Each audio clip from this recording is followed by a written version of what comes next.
Assalamualaikum dan hai, nama saya Nur Sarah Hanisha binti Muhammad Harmizi dan ini adalah ahli-ahli kumpulan saya, Nur Alia Izzati binti Zailan, Nur Laili Najwa binti Muhammad Syukri dan Nik Hanis Irdina binti Nik Abdul Rahman. Kami akan membentangkan tajuk Falsafah dan Pendidikan dalam Acuan Malaysia.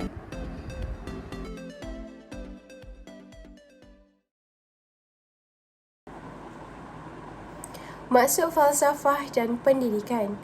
Falsafah adalah salah satu ilmu pengetahuan yang mempelajari tentang proses pemikiran aktiviti-aktiviti seharian manusia. Dalam erti kata lain, falsafah dapat mendorong manusia untuk berfikir dengan lebih relevan dengan dunia pada hari ini. Istilah falsafah berasal daripada dua perkataan Yunani, iaitu philos yang bermakna mencintai dan sophia yang bermakna kebijaksanaan. Dengan berpandukan kepada makna dua perkataan Yunani ini, istilah falsafah boleh diertikan sebagai perihal mencintai kebijaksanaan. Oleh itu, perkataan falsafah boleh ditafsirkan sebagai pandangan atau pemikiran yang rasional dan bernas. Hal ini dapat dibuktikan dengan cara yang saintifik, sistematik dan logikal kerana ianya dihasilkan oleh usaha dan kajian ahli falsafah. Perkataan pendidikan pula mengikut bahasa Latin bermaksud memelihara atau mengasuh. Definisi falsafah pendidikan diertikan oleh Yusuf Al-Qaradawi sebagai pendidikan merangkumi keseluruhan hidup, termasuklah akal, hati dan rohani, jasmani, akhlak serta tingkah laku. Jelaslah bahawa falsafah pendidikan bertindak sebagai medium pembentukan insan yang mulia. Terdapat 4 tujuan falsafah dalam pendidikan Islam. Yang pertama ialah agar insan mencapai perkembangan atau kematangan fizikal. Perkembangan fizikal yang sempurna menjadi tujuan pendidikan kerana insan pada mulanya dilahirkan dalam keadaan yang lemah fizikalnya. Fizikal tersebut berangsur-angsur menjadi kuat dan mantap setelah melalui pertambahan usia dan pendidikan yang diterima. Perkembangan fizikal insan juga perlu dilaksanakan dengan menjaga aturan makan, minum dan tempat tinggal. Islam mengajar umatnya agar sentiasa menjaga kebersihan makan, minum dan tempat tinggal agar tidak mudah menghidap penyakit yang berbahaya. Selain daripada perkembangan fizikal, perkembangan intelek juga merupakan salah satu tujuan pendidikan Islam yang sangat penting. Intelek berupaya membongkar kebenaran hakiki, iaitu menemukan insan kepada penciptanya. Intelek juga penting untuk menyelesaikan permasalahan insan dalam kehidupan. Ia membantu insan untuk mencapai kemuncak kesedaran akal untuk memperolehi ilmu. Yang seterusnya ialah perkembangan spiritual. Perkembangan spiritual juga merupakan salah satu tujuan pendidikan Islam yang penting kerana terdapat unsur roh dalam diri insan. Dimensi spiritual hakikatnya berkait rapat dengan aspek keimanan insan kepada Allah SWT, malaikat, rasul, hari akhirat dan qada dan qadar. Yang terakhir ialah untuk memastikan perkembangan kepribadian yang seimbang. Perkembangan kepribadian dapat diraih dengan membangunkan aspek fizikal, emosi, intelek dan spiritual insan. Kesemua aspek tersebut perlu dibangunkan secara bersepadu. Perkembangan insan yang bersepadu ini selari dengan tujuan pengajaran pendidikan Islam, iaitu untuk melahirkan insan yang baik.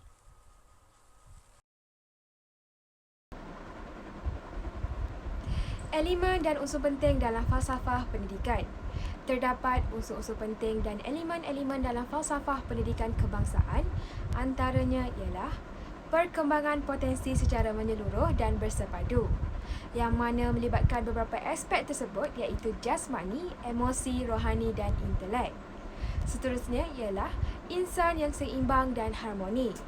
Mempunyai akhlak mulia, percaya dan yakin kepada Tuhan, mempunyai jiwa dan fikiran yang tenteram, sihat tubuh badan serta matang dari segi emosi dan sosialnya.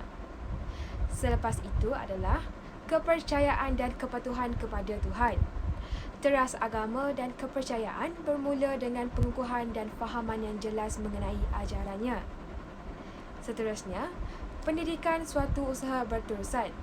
Pendidikan merupakan proses untuk mendapatkan ilmu, teladan, nilai murni dan juga kemahiran. Rakyat Malaysia yang berilmu pengetahuan pengetahuan yang dimaksudkan di sini ialah mereka yang sentiasa berkongsi ilmu dan menggunakan ilmu untuk manfaat bersama. Antara ciri-ciri individu yang berilmu pengetahuan ialah individu yang mencintai ilmu pengetahuan, minat mentelaah, berfikiran global, berusaha berkongsi ilmu dan menambah ilmu pengetahuan yang sedia ada. Selepas itu adalah rakyat Malaysia yang berketerampilan. Rakyat Malaysia yang berketerampilan iaitu rakyat Malaysia yang mempunyai kemahiran, kecekapan dan juga berkebolehan dalam melaksanakan tugas dengan baik dan sempurna. Selain itu juga, mereka juga berkebolehan dalam melakukan tugas, berilmu pengetahuan dan boleh menjadi rakyat yang inovatif dan berinisiatif. Selain daripada itu, rakyat Malaysia yang berakhlak mulia yang mana dapat membezakan perkara yang baik dengan yang buruk.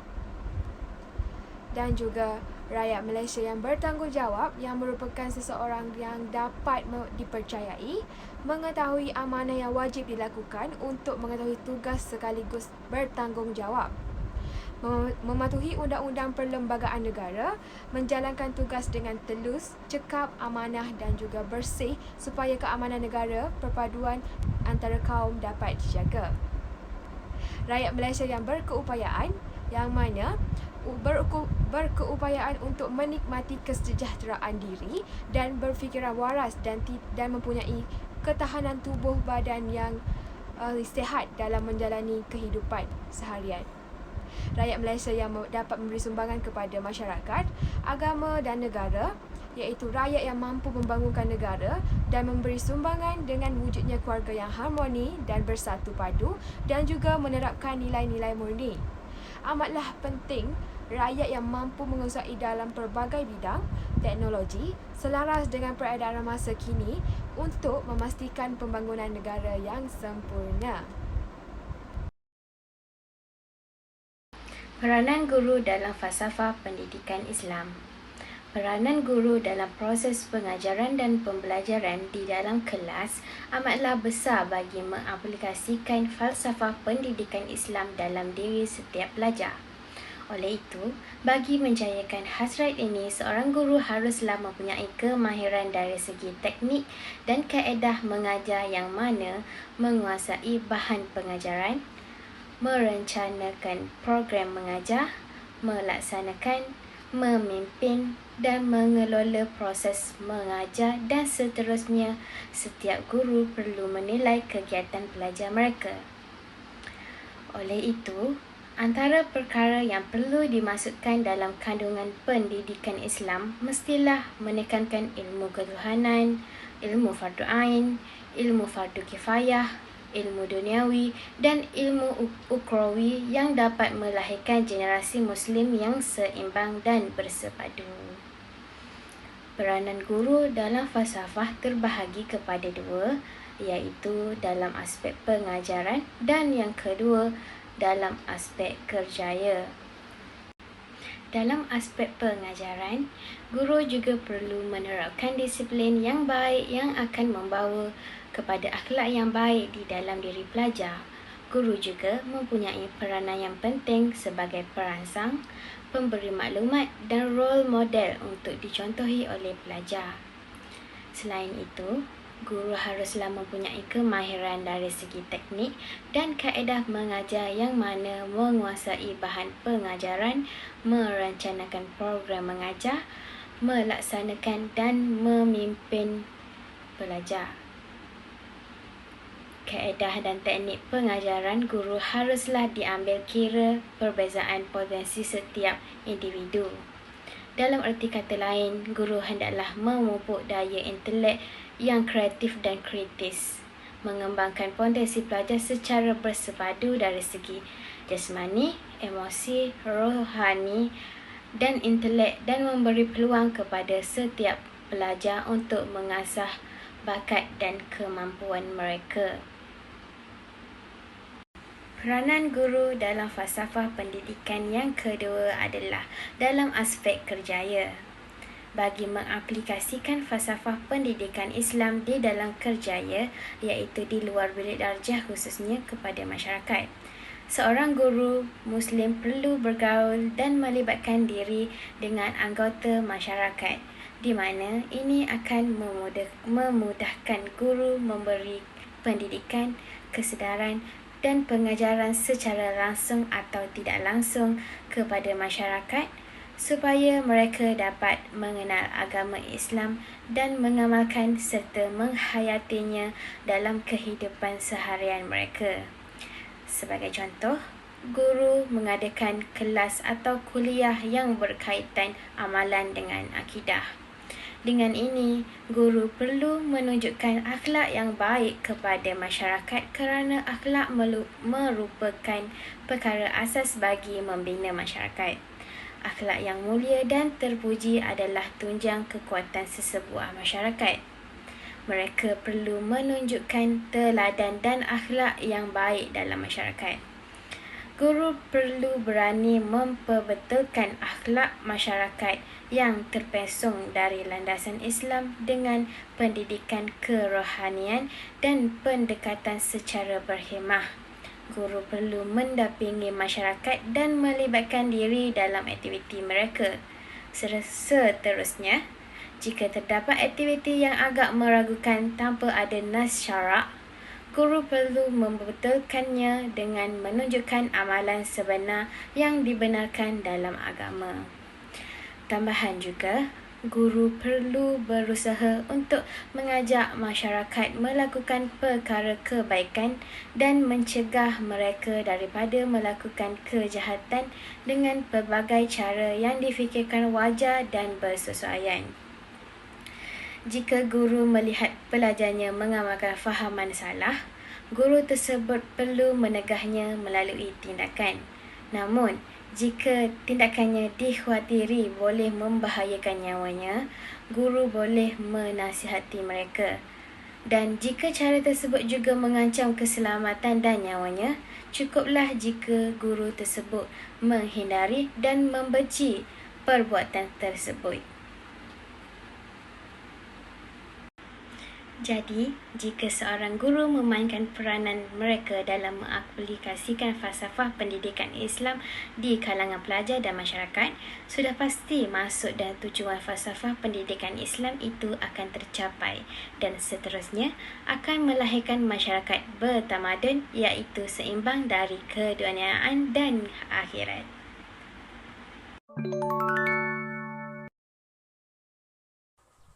Cadangan saya ialah dari segi pendidikan yang bermula dari bangku sekolah.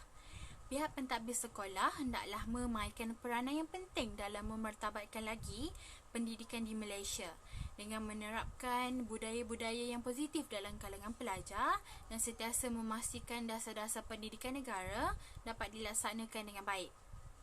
Budaya di sekolah merupakan amat penting kerana kadang-kala ia dikenali sebagai tempat untuk kita menima ilmu yang mempunyai 4 aspek utama iaitu aspek sosial, fizikal, perkembangan intelek dan penggunaan bahasa. Oleh itu, pihak sekolah hendaklah sentiasa memberikan tunjuk ajar yang baik untuk membentuk seseorang insan yang berjaya di dunia dan di akhirat. Saya Ni'anis Ildina binti Abdul Rahman. Cadangan saya adalah membangunkan gagasan falsafah dalam pendidikan Islam menuntut kesemua pihak yang terlibat termasuk pihak perancangan, pegubal dan pelaksana yang benar-benar memahami tuntutan falsafah.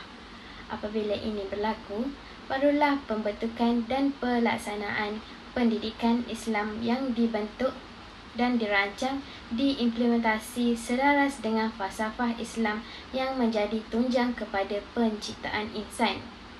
Segala permasalahan dan kekurangan perlu ditangani dengan kadar segera agar falsafah pendidikan Islam dan amalan pendidikan dapat berjalan dengan lancar dan berjaya. Cadangan saya ialah seseorang yang mempunyai ilmu pengetahuan yang luas hendaklah menjadi mentor kepada pelajar yang ingin menimba ilmu dengan lebih banyak tentang pendidikan serta ilmu agama. Seperti yang kita tahu di sekolah, guru merupakan tenaga pengajar serta menjadi mentor kepada murid-murid di sekolah yang tidak pernah jemu memberikan ilmu pengetahuan kepada anak didik mereka. Terutama murid-murid yang baru memasuki zaman persekolahan. Seterusnya, Institut Pengajian Tinggi juga mempunyai mentor mereka tersendiri, iaitu seorang pensyarah yang selalu mengambil berat tentang pelajaran-pelajar mereka. Di samping itu juga, untuk pendidikan agama Islam, kita mempunyai ulama yang tinggi ilmu agamanya. Sekiranya kita mengalami apa-apa kemusykilan tentang agama, mereka adalah tempat rujukan kita supaya kita tidak lalai dan terpesong dari agama. Dengan ini, pendidikan Islam juga amat penting bagi seluruh umat Islam untuk ilmu dunia dan akhirat, supaya dapat keredaan Allah Subhanahu Wa Taala. Oleh itu, mentor atau pembimbing amat penting dalam membimbing seseorang individu tersebut untuk mendapatkan ilmu pengetahuan yang jelas dan sempurna, sekaligus dapat menerapkan nilai-nilai murni terhadap seseorang individu tersebut.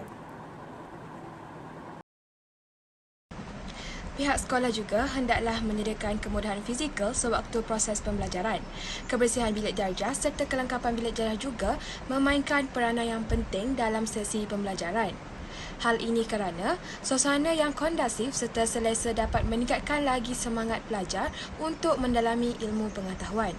Contohnya, sekiranya kelengkapan dan kemudahan tidak cukup untuk setiap pelajar, maka seseorang murid itu tidak akan selesa dengan persekitaran dan kurang fokus kerana terpaksa berkongsi kelengkapan serta tersebut dengan pelajar yang lain. Oleh itu, pihak pengurusan sekolah hendaklah cakna dalam mementingkan kemudahan fizikal kepada semua pelajar agar mereka dapat mendalami ilmu pengetahuan dan melakukan aktiviti pembelajaran dengan sempurna.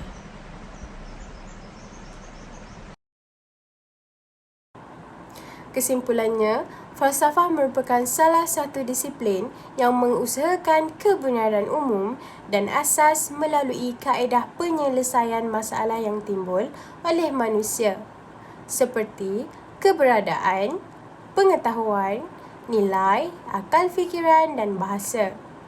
Oleh itu, falsafah adalah salah satu ilmu pengetahuan yang sangat penting dalam semua aspek kehidupan, terutama falsafah dalam pendidikan. Sekiranya masyarakat hari ini tidak lagi menggunakan ilmu falsafah dalam kehidupan mereka, maka ilmu pengetahuan mereka akan tidak sejajar dengan peredaran masa. Seperti yang kita tahu, ilmu falsafah ini dapat membantu kita untuk menjadi manusia yang berakal dan berjaya. Falsafah pendidikan ini juga memainkan peranan yang penting kepada dunia hari ini sebagai sumber rujukan yang tepat untuk mentafsirkan sesuatu perkara. Pendidikan amat penting untuk seseorang individu tersebut, terutama kanak-kanak yang sedang membesar. Hal ini boleh dikaitkan dengan melentur buluh biarlah dari rebungnya, iaitu mereka hendaklah dididik sejak kecil dengan ilmu pengetahuan. Oleh itu, mereka akan didedahkan dengan ilmu pengetahuan yang baru. Dunia hari ini semua di hujung jari sahaja. Sukar untuk mendapat ilmu pengetahuan dalam pendidikan tidak lagi relevan untuk dijadikan sebagai alasan. Oleh itu, falsafah dan pendidikan dalam acuan Malaysia sangat memainkan peranan yang penting dalam membentuk seseorang individu yang berjaya. Bukan sahaja di dunia, malah juga di akhirat.